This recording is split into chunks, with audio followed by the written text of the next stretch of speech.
ಆಗ ಬದುಕು ಅನ್ಯೂನ್ಯತೆಯಾಗಿತ್ತು. ಮನೆಯಲ್ಲಿ ಬೆಂಕಿಪಟ್ಟಣ ಖಾಲಿಯಾದರೆ ಪಕ್ಕದ ಮನೆಯವರಿಂದ 4 ಕಡ್ಡಿ ಇಸ್ಕೊಳ್ಳೋ ಸಹಮತ ಸಂಪ್ರದಾಯವಿತ್ತು. ಈಗ ಹಾಗಿಲ್ಲ. ಪಕ್ಕದ ಮನೆಯವರನ್ನು ಕಡ್ಡಿ ಕೇಳುವ ಮುಂಚೆಯೇ ಅವರೇ ಬೆಂಕಿ ಹಚ್ಚಿ ಬಿಡುತ್ತಾರೆ. ಆ ಕಡೆ ಸಹನೆಯಿಂದಲೂ ತಿರುಗಿ ನೋಡದಂತೆ. ನಾನು ಎಂಬ ಕಿಡಿ ಹೆಚ್ಚಾದಂತೆ ನಮ್ಮವರು ಎಂಬ ಸಹನೆ ಸಹಕಾರ ಬೆಳಕು ಅವನತಿ ಕಾಣುತ್ತಿದೆ.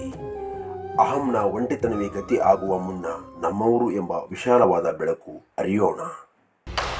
ಕೆಡುಕಿನ ಜನಗಳ ಭೋರ್ಗರೆತ ಎತ್ತಣ ಹೊಯ್ದಿದೆ ಈ ಸೆಳೆತ.